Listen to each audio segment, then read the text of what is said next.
tudo bem? Seja bem-vindo a mais um vídeo aqui no canal Ao Encontro da Química, mais um da série Segunda da Química no Enem. Essa série que trouxe vídeos com resolução de questões e dicas de conteúdos que mais caem nessa prova.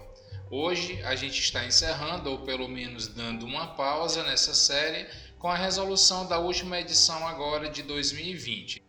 Para iniciar, a gente traz aqui a nossa primeira questão. Mega espetáculos com queima de grande quantidade de fogos de artifício em festas de final de ano são muito comuns no Brasil. Após a queima, grande quantidade de material particulado permanece suspensa no ar.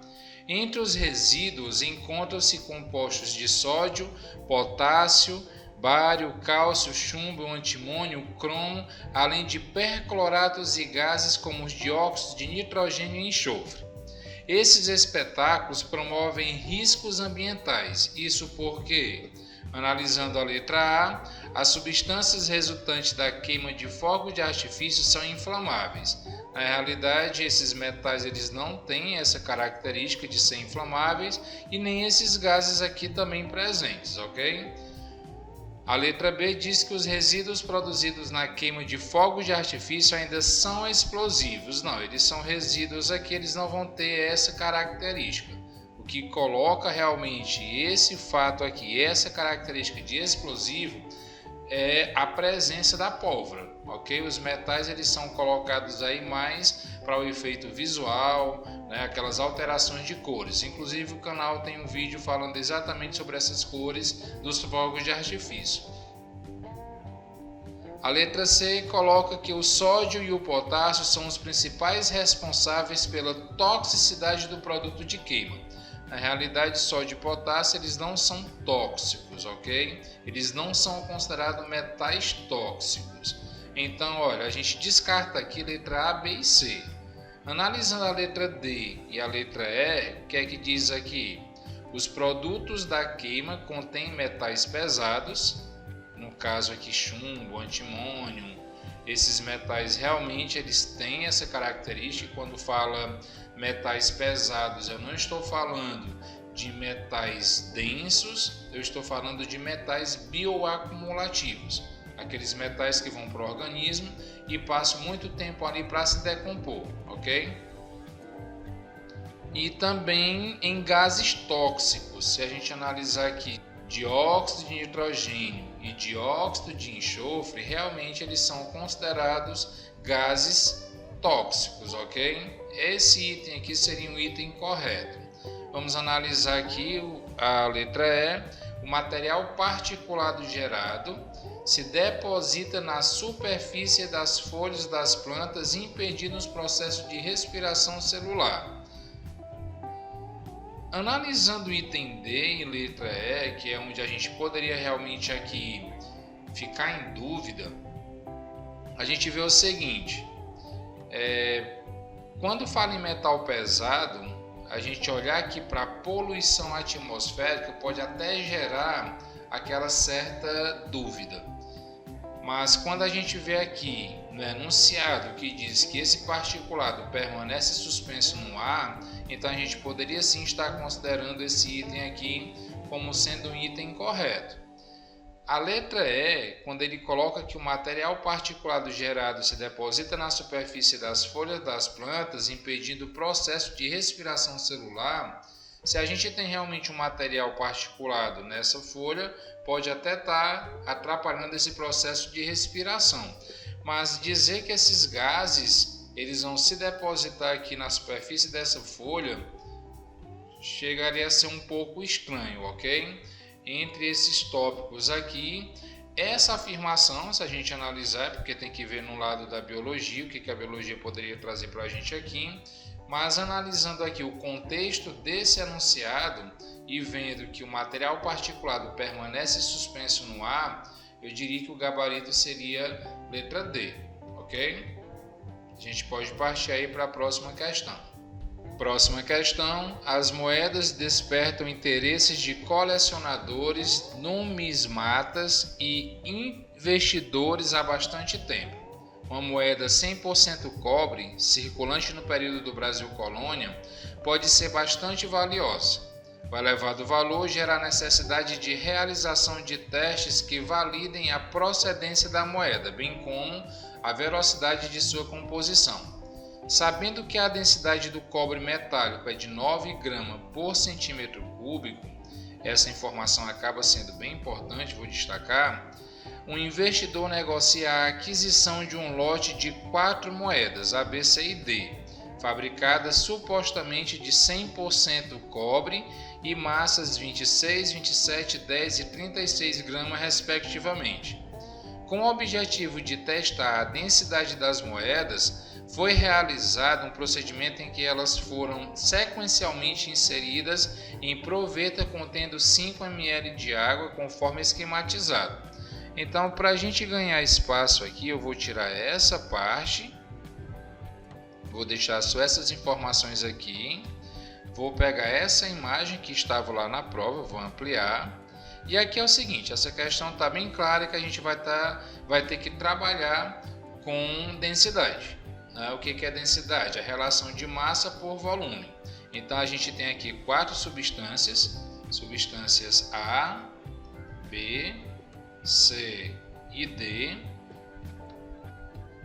A substância A, se eu estou falando que densidade é massa sobre volume, a substância A tem massa 26 gramas, a substância B tem massa 27, a substância C tem massa 10 e a substância D tem massa 36. E o volume, eu vou dividir tudo isso aqui por 5, já que fala aqui em 5 ml de água? Não.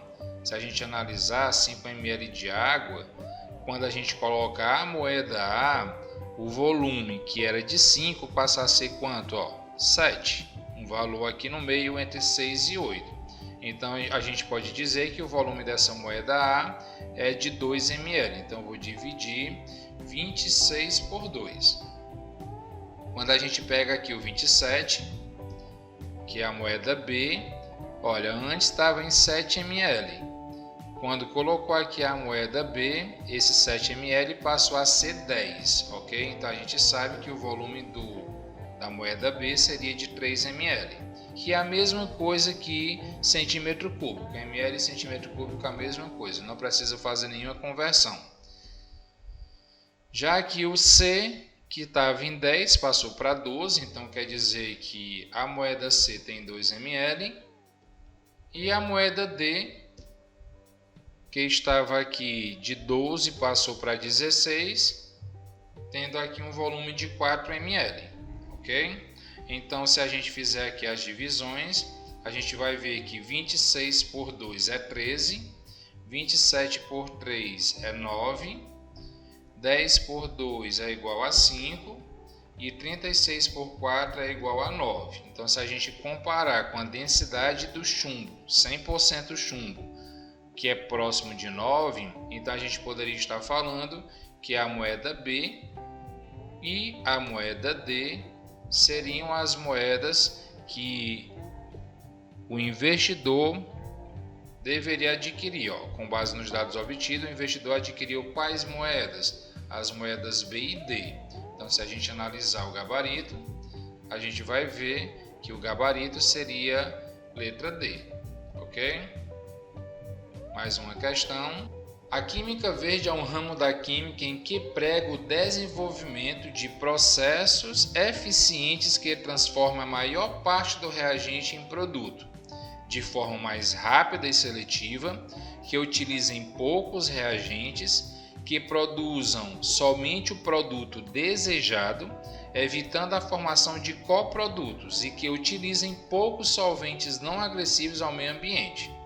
Assim, as indústrias contornariam problemas relacionados à poluição ambiental e ao desperdício de água e energia.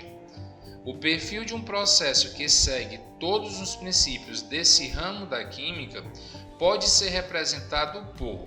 Então, se a gente analisar todas essas características, a gente vai estar podendo aqui descartar alguns desses itens. O primeiro que eu descartaria logo aqui nessa prova seria o item C. porque ele está falando em um solvente orgânico, ok? E como aqui fala que a gente deve utilizar solvente não agressivo ao meio ambiente, então a letra C ela já seria descartada.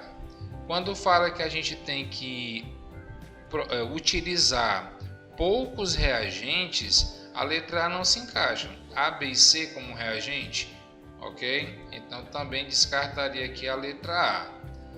Analisando os outros, A e B, C e D, tanto a letra B como a letra D, ela apresenta mais de um produto. E aqui, se você tiver observado com cuidado o item, ele fala, no texto base da questão, fala que tem que ser evitada a formação de coprodutos, ok? Tem que ser, o reagente em produto de forma mais rápida, que utilize pouco reagente, que produzam somente o produto desejado. Então a gente poderia estar nessas condições, descartando a letra B e a letra D, e a gente chegaria facilmente aqui ao tópico E, que tem pouco reagente, um único produto, e aqui ainda ele fala no uso de um catalisador, que é o que acelera aqui, torna rápido e seletivo, e ainda diz que contém um metal não tóxico, ok? Então, gabarito dessa questão, letra E. Mais uma questão. Um microempresário do ramo de cosméticos utiliza óleos essenciais e quer produzir um creme com fragrância de rosas. O principal componente do óleo de rosas tem cadeia poliinsaturada, vou destacar isso aqui, e hidroxila no carbono terminal, também vou destacar essa informação. E aí vem o comando. O catálogo dos óleos essenciais apresenta para a escolha da essência essas estruturas químicas. Aí ele pede, qual substância o empresário deverá utilizar?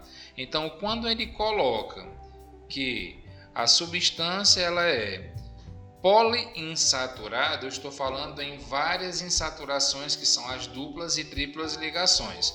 Com essa informação, eu já poderia estar descartando aqui o item 2 e o 3, por não apresentar, esse aqui apresenta uma só insaturação, e esse aqui nem apresenta. Então, o tópico 2 e o 3 já poderiam ser descartados.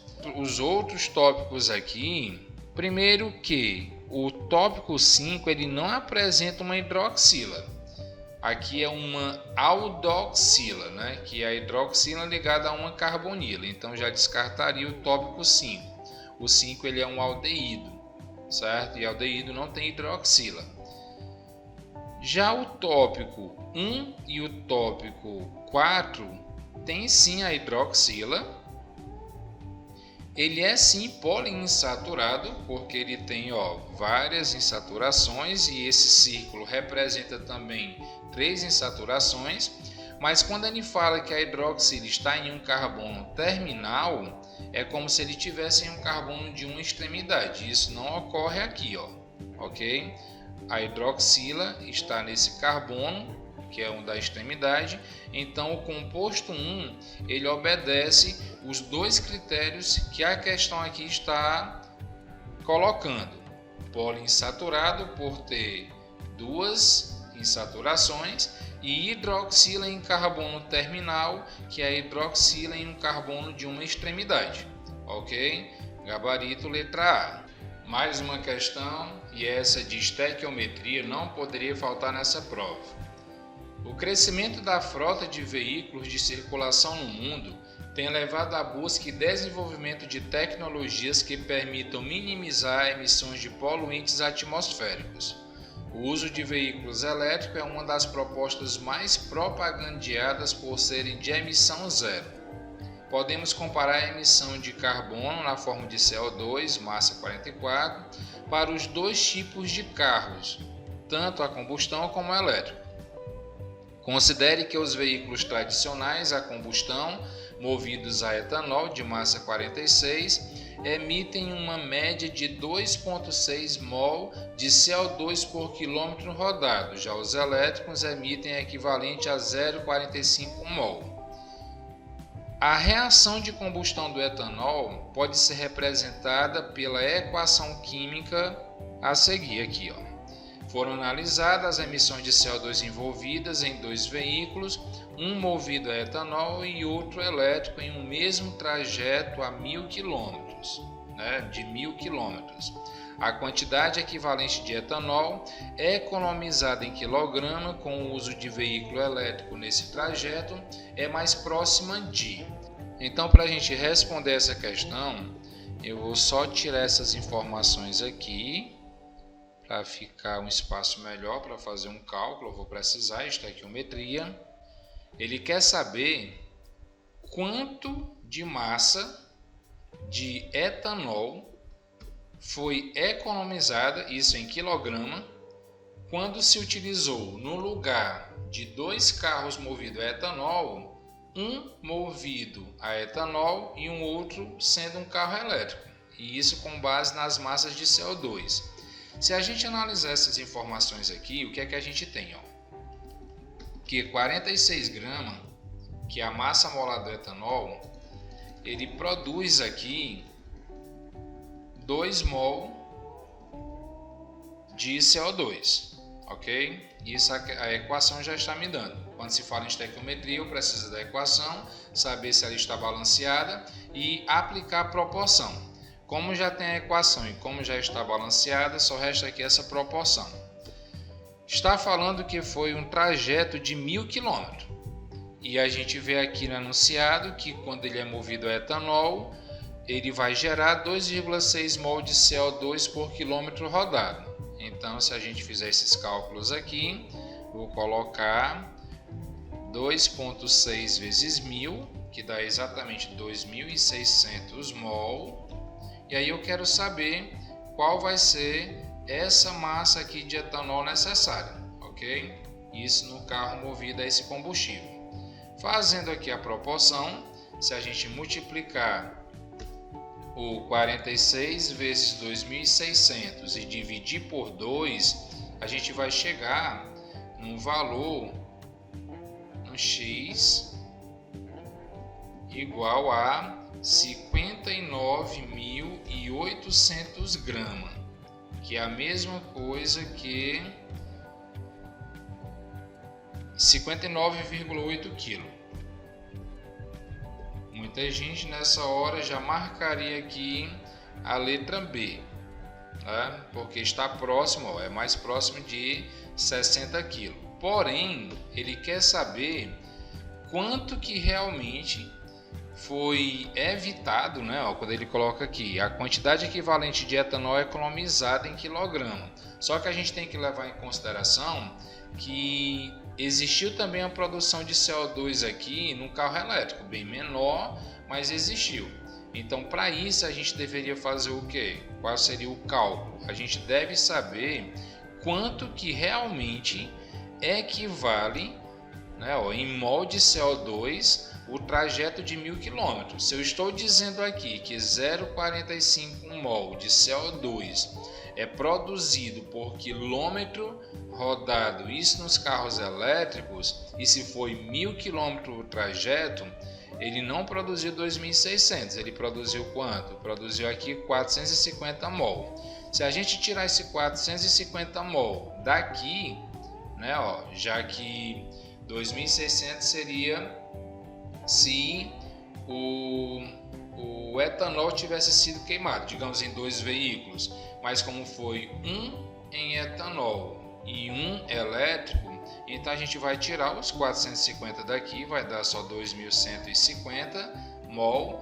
Refazendo aqui os cálculos, a gente multiplica 2.150 vezes 46, que vai dar 98.900, dividir por 2, que vai dar 49.450, 49.450, que é aproximadamente 49,5, né? 45 kg, que aí vai dar próximo mesmo, a letra A, 50 kg, ok? Seria o gabarito aqui. Não sei se ficou tão claro esse cálculo, mas eu vou fazer aqui uma outra situação para ver se fica melhor. Imagina o seguinte, as duas situações que eu poderia fazer aqui. A primeira delas é 2 carros no trajeto de 1.000 km, então daria uma quantidade de 2.000 km, ok? Se a gente converter esses 2.000 km aqui nessa ideia de mol de CO2, a gente vai ver que 2.000 vezes 2,6 vai dar 5.200 mol. Olha lá, 5.200 mol, ok? Que é o que equivale a, só colocar aqui, é como se fosse 2.600 mol de CO2 de um carro, mais 2.600 mol de um outro carro, dando um total aí de 5.200 mol de CO2. Preste atenção na informação, de CO2. Se eu colocasse no lugar de 2 carros movidos a etanol e colocasse um carro elétrico mais um carro a etanol, a gente teria aqui 2.600 de um mais 450 mol do outro, já que seria 0,45 mol de CO2 por quilômetro, multiplicando por 1.000, 450, daria um total de 3.050. Como a gente quer saber qual é a quantidade de CO2 que ele coloca aqui economizado, então a gente poderia fazer exatamente por meio dessa subtração. Quando a gente subtrai 5.200 de 3.050, a gente chega exatamente a 2.150 mol, ok? Foi a economia de CO2. Mas aí vem um caso da estequiometria, porque ele te dá uma informação aqui, meios para tu chegar nessa quantidade de 2.150 mol, só que ele quer saber não qual foi a quantidade de mol de CO2 economizado, mas sim a massa do etanol. Então a gente vai lá, faz a proporção e chega exatamente a 49,45, que é próximo aqui da nossa letra A, 50 quilos, ok?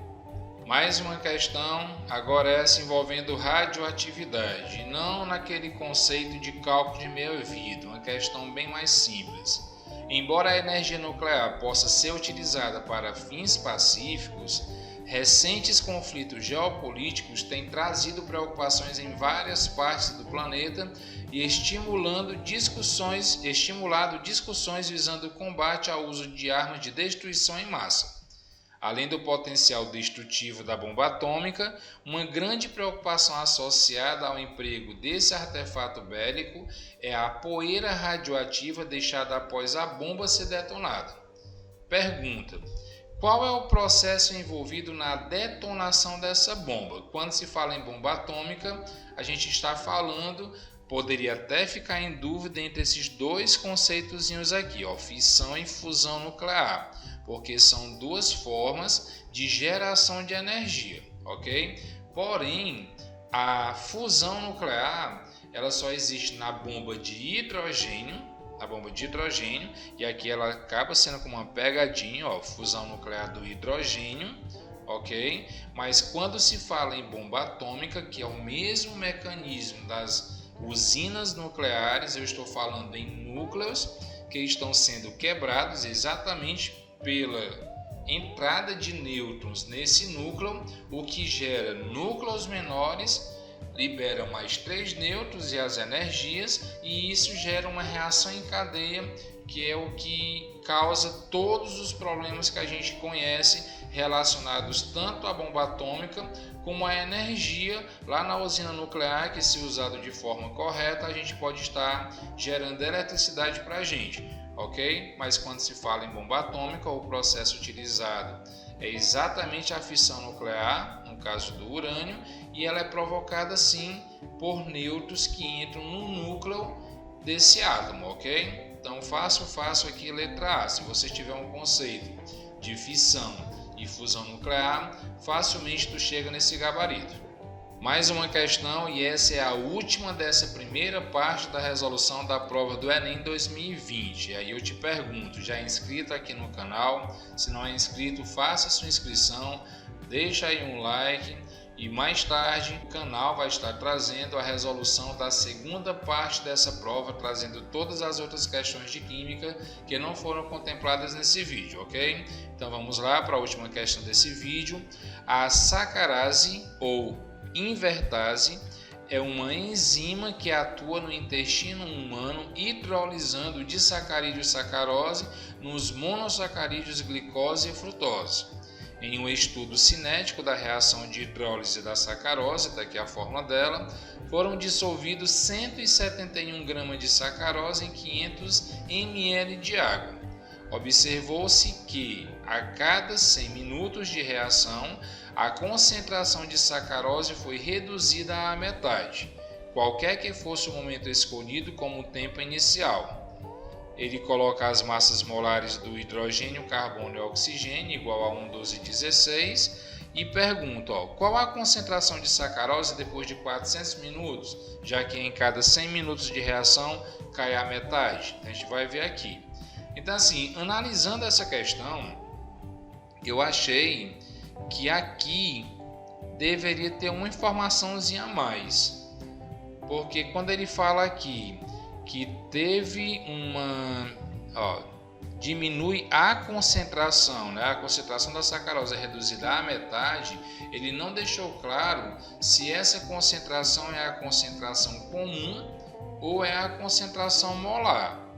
Como ele está falando aqui em 171 gramas de sacarose por 500 ml de água, eu vou fazer aqui como sendo a concentração comum.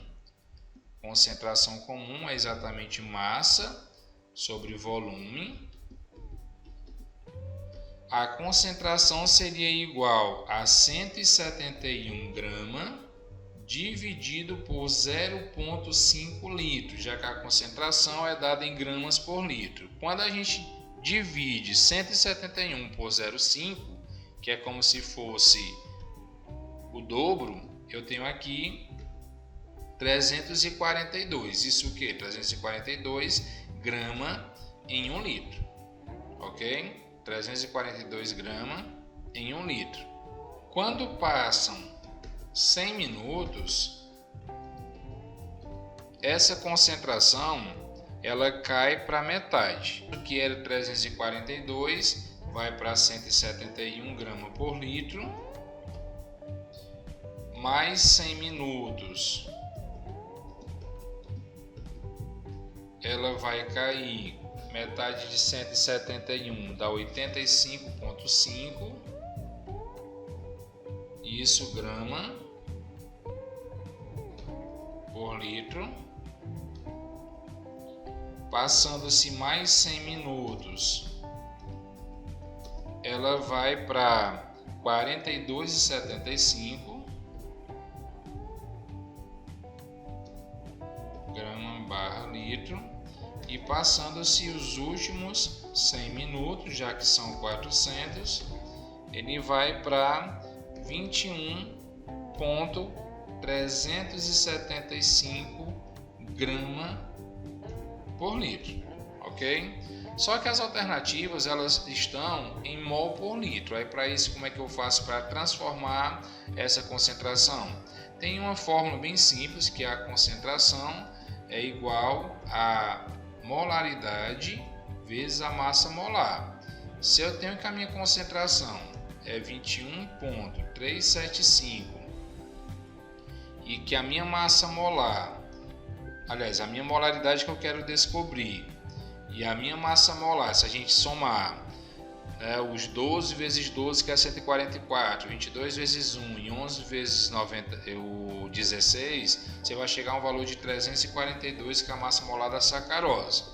Então, se a gente colocar que a minha molaridade ou concentração em quantidade de matéria, que é o mais ideal a se falar, vai ser exatamente 21,375 dividido por 342, eu vou chegar a um resultado 0,0625, que é a mesma coisa que, já como está em notação científica, 6,25 vezes 10 a menos 2. Ok? A gente conferindo aqui com o nosso gabarito, vou apagar isso aqui para ficar mais fácil, dá exatamente a nossa letra B. Olhando aqui com calma, eu acredito que se a gente fizesse esse cálculo com a concentração molar, é para dar o mesmo resultado, ok? Mas isso aí assim, é o que, quando se fala em cálculo em química, existem vários cálculos, várias formas de iniciar, mas que chega realmente a um resultado, porque se a gente fosse analisar aqui, ó, a molaridade é igual ao número de mol dividido pelo volume em litro. Se eu pegar aqui o número de mol, o que seria o número de mol? Massa sobre massa molar. 171 dividido por 342 é 0,5. Se eu pego esse meu 0,5 mol e divido por 0,5, que é o volume, 500 ml, a mesma coisa que 0,5 litros, vai dar 1. E olha lá, se você pegar 0,1, ou melhor, 1 mol por litro, passou 100 minutos, vai para 0,5. Mais 100 minutos vai para 0,25, mais 100 minutos vai para 0,125. Se passar mais 100 minutos, vai dar exatamente o 0,0625, como tem aqui, ó. Então, é por isso que lá na questão realmente ele não colocava, não tinha necessidade de colocar se era concentração comum ou se era concentração molar. Independente do que tu utilizar, ele vai sim chegar no resultado igual aqui a letra B dessa questão, beleza?